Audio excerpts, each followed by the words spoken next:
こんにちは、ゆうかです。今日はずっと乗ってみたかったオレンジ大阪に乗ってみようと思います。今、オレンジフェリーの出発ターミナルの大阪南港に来ています。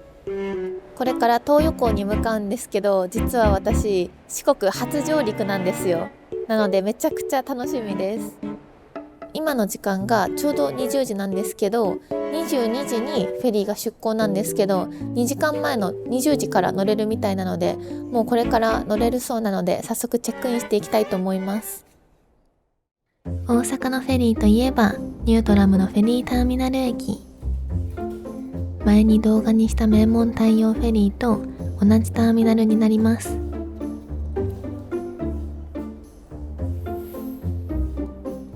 今回のオレンジフェリーはご飯が美味しくて有名だそうなので、乗船前からとっても楽しみです。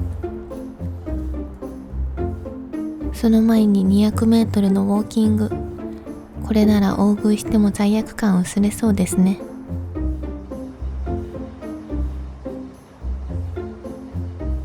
到着しました。この通路の先に待合所と乗船口があります。本日の運行状況はこんな感じ。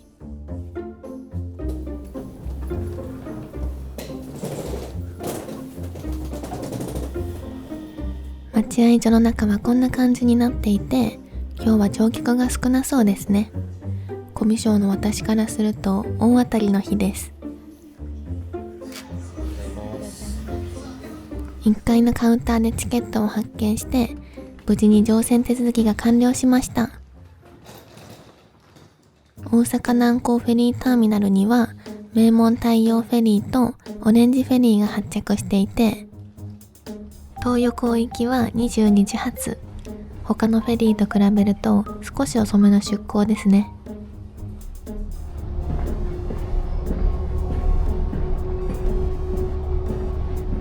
ついに今日乗船するオレンジフェリーが見えてきました。今から乗るからじっとしててね。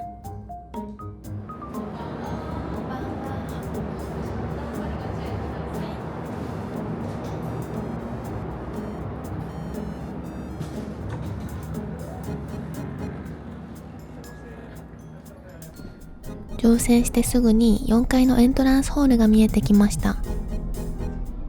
6階まで吹き抜けになっていて、落ち着いた上品な雰囲気です。カウンターでお部屋の鍵を受け取れたので、早速向かっていきたいと思います。今日のお部屋はデラックスシングルという窓のある個室だそうです。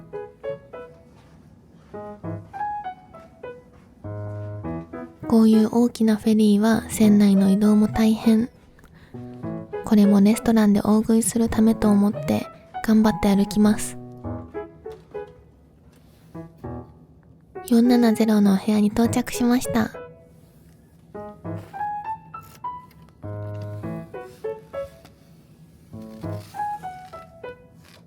じゃーん。室内はこんな感じになっていて、8時間の船旅にしては十分すぎる広さです。後でじっくりお部屋の紹介もしますね。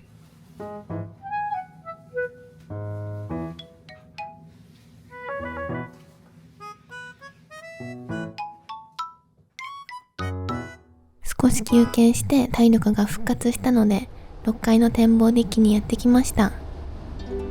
このロゴの S はスピード、セーフティー、サービスの頭文字だそうです。同じ S なので親近感湧きました。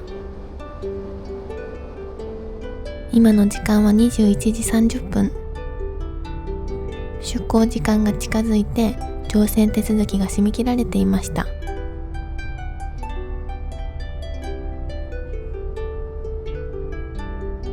船尾側に移動してみると、ウィンチという機械でロープの巻き取り作業が行われていました。せっかくなので見学していきます。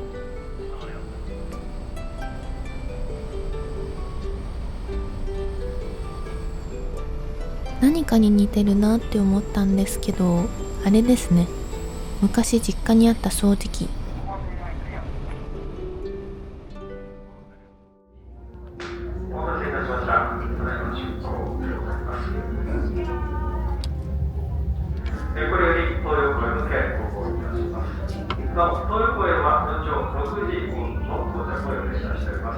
ついにフェリーが東横港に向けて出港しました。せっかくなので展望デッキからの景色も見に行こうと思います。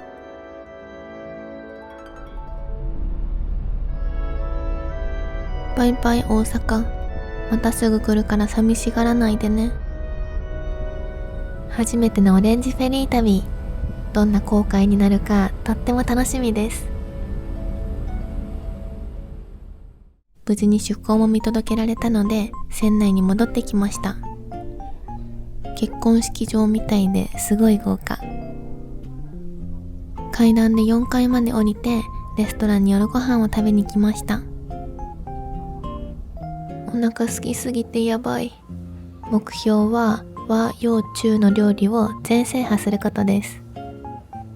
お料理はこんな感じで、サラダ、海鮮、揚げ物、一品料理などなど、船上レストランとは思えないラインナップになっています。このフェリーには売店がないんですが、レストランのお料理をテイクアウトしてお部屋で食べることもできるそうです。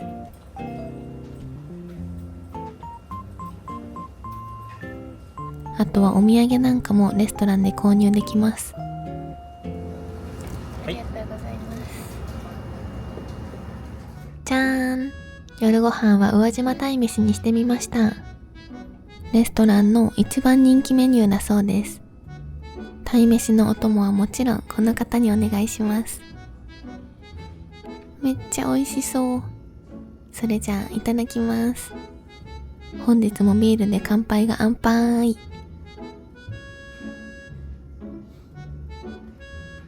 瀬戸内海で飲むビールは格別ですね。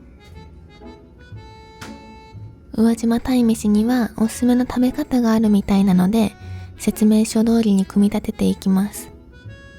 とりあえずやってみましょうか。まずは卵の入っただし汁を混ぜていきます。これに鯛の身を入れてお好みでご飯にかけていただくみたいです。果たしてお味はいかがでしょうか。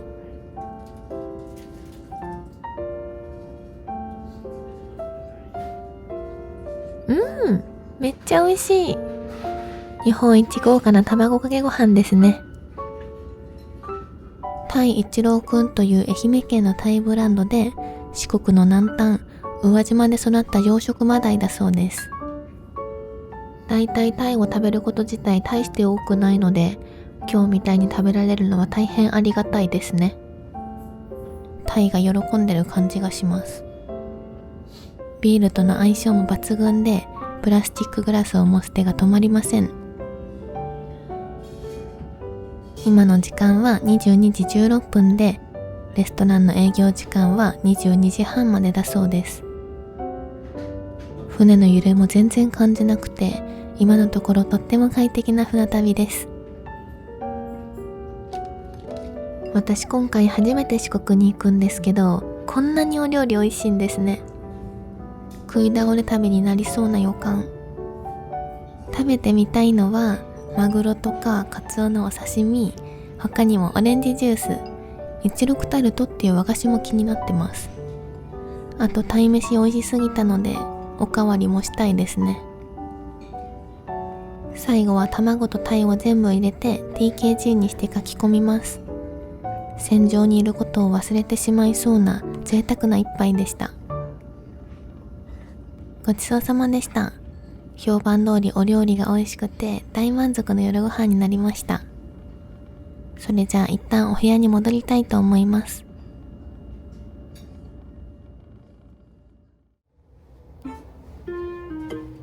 軽く休憩もできたので室内をじっくり紹介してみようと思います。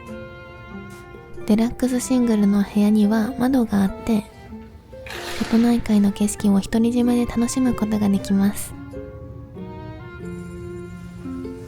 ベッドにはアメニティが置いてあって、タオル、歯ブラシ、浴衣が用意されていました。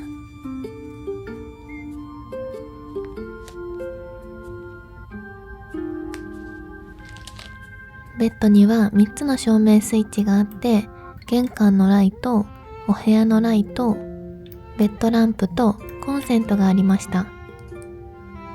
机には洗面台までついていて、ハンドソープやコップも置いてあります。あと個人的にめっちゃ嬉しかったのは加湿器があったことですね。フェリー旅は毎回乾燥との戦いもあるので、これさえあれば安心です。船内のパブリックスペースはこんな感じになっていて、私が一番気になったのはここですね。早速なんですが、加湿器のお力をお借りします。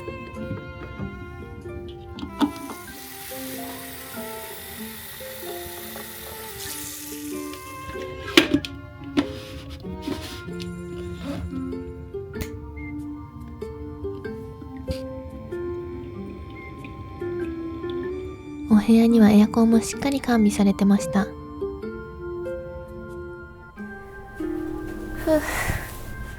食べ終わってめちゃくちゃお腹いっぱいになりました。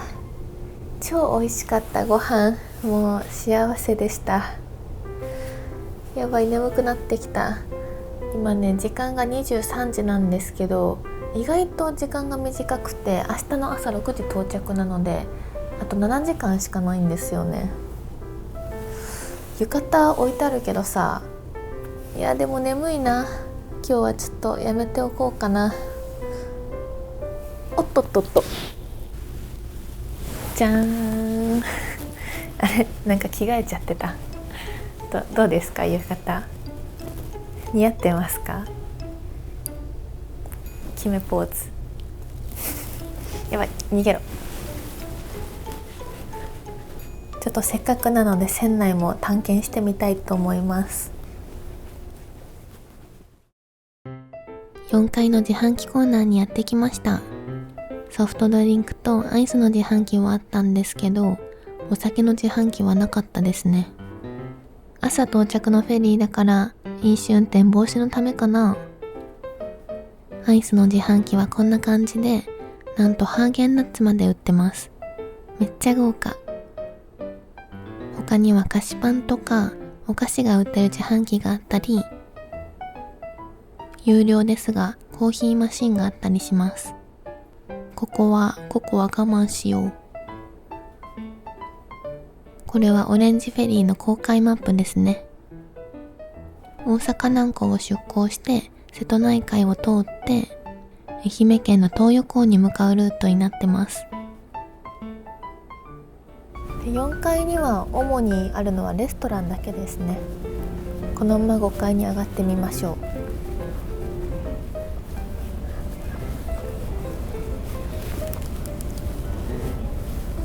う。おお、なんかすごい絵が飾ってある。でかい。5階にはスイートのお部屋、あとシングルの部屋とかがありますね。こう見るとめっちゃ部屋数ある。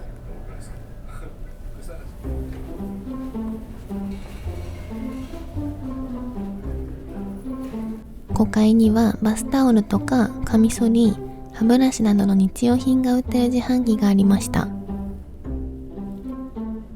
あとはなんといっても展望浴室。私フェリーのお風呂大好きなので、毎回どんな雰囲気か楽しみなんですよね。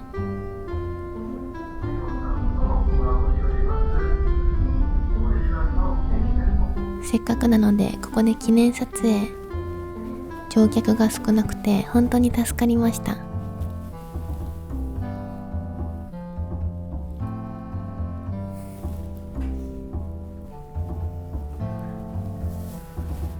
組体操の下の人のポーズ。そしてこっちに行ってみると、ここには展望浴場がありますね。後で来よ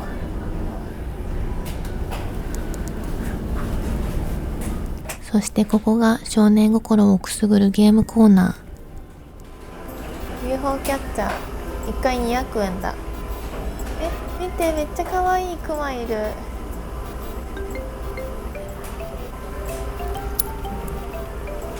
行きます。茶色しか無理か、この位置的に。茶色いくか。じゃあいけるかな。こうやって2回押すの？取れちゃった。やばいやばいやばい。取れた。やったー、嬉しい。100円で取れたんだけど、結構すごくない？さすがにフェリー5回目だしさ、フェリーのプロになってきた気がする。もう1000円あるけどどうしよう。いや、あんま欲張んない方がいいよね。やめておこう。6階に上がるとスカイラウンジがあって、景色を眺めながらまったり過ごせるスペースになっていました。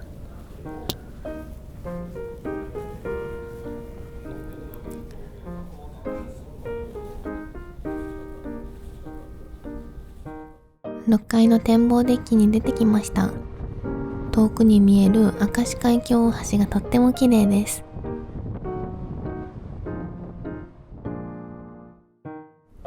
そういえばこの子に名前付け忘れてた。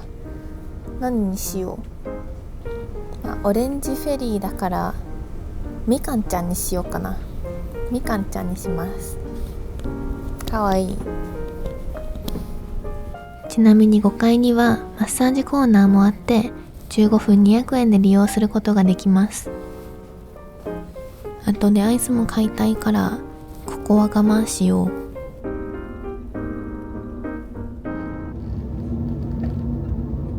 いや、これは違うんですよ。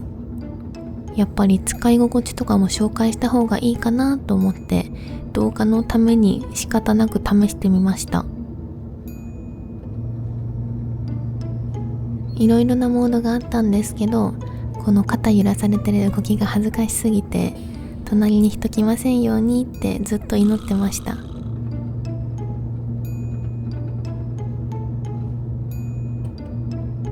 日頃の行いが悪かったのか、速攻で隣に人が来てしまいました。目が合わないように寝たふりをしてます。なんとか15分耐えてお風呂に入ってきます。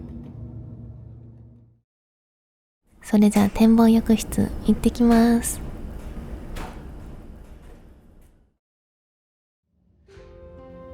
お風呂から出てきて、今の時間は12時40分になりました。すっぴんで恥ずかしいので、アイスを買ってそろそろお部屋に戻りたいと思います。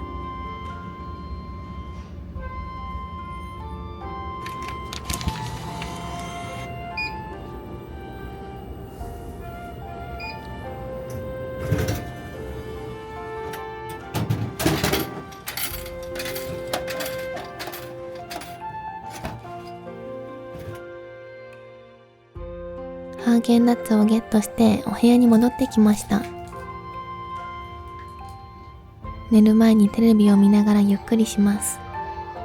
やっぱり瀬戸内海は電波も安定してて、テレビも普通に映りますね。携帯の電波も全然大丈夫そうでした。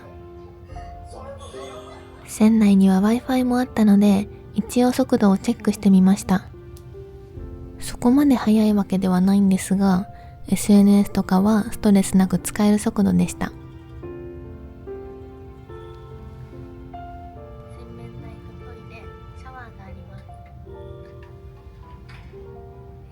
YouTube も普通に見れますね。さっき行ってきた展望浴場はこんな感じで、夜だったので景色は見れなかったんですけど、人も少なくて最高でした。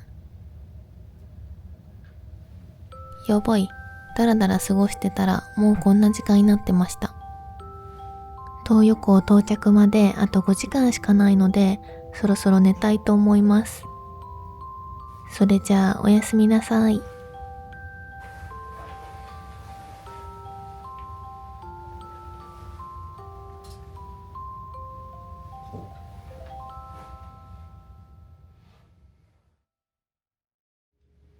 おはようございます。めっちゃ眠たい。今の時間は5時32分。全然時間がないので、朝ごはんは諦めるしかなさそうです。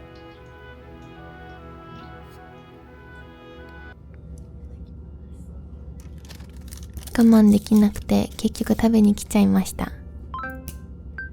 到着まであと15分。最後は時間との戦いです。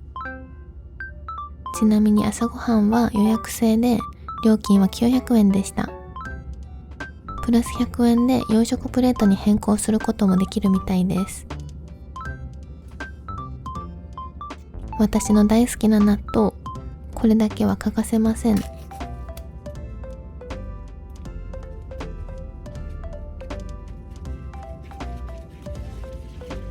心配してた船の揺れは寝ている時は一回も気にならなくて、酔い止めも飲まずに過ごせました。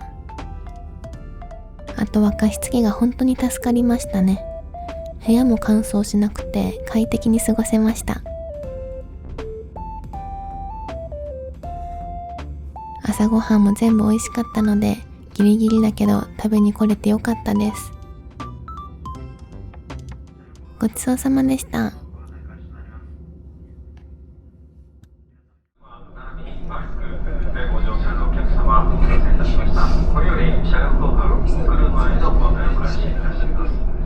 お部屋に戻ってきて、なんとか下船の準備ができました。今日のお洋服はこんな感じです。イエイ。バタバタだったけど8時間ありがとう。また絶対乗るからそれまで待っててね。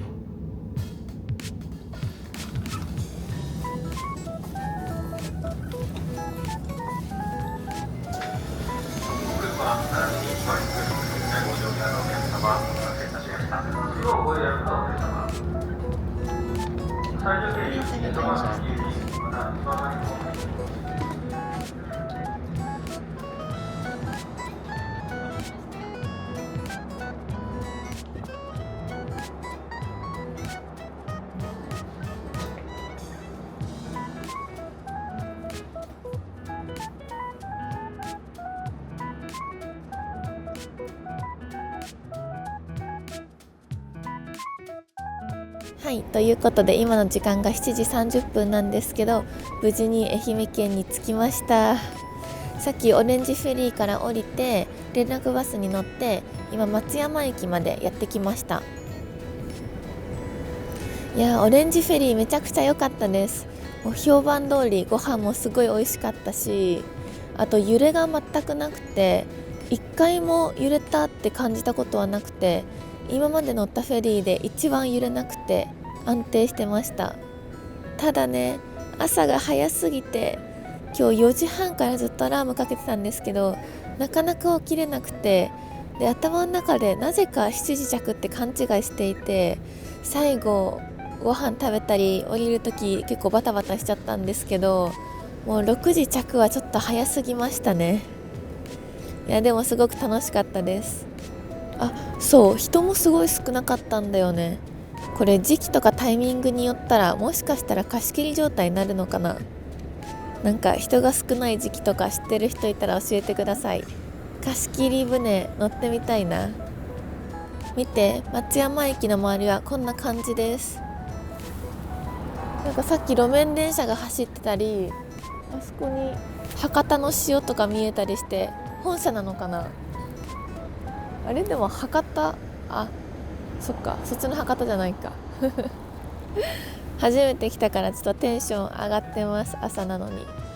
愛媛に着いたということは、この後も旅館に泊まったり、愛媛といえばのことをするので、今後の動画も楽しみにしていてください。ちょっとね、ずっと行ってみたかった旅館があるんですよね。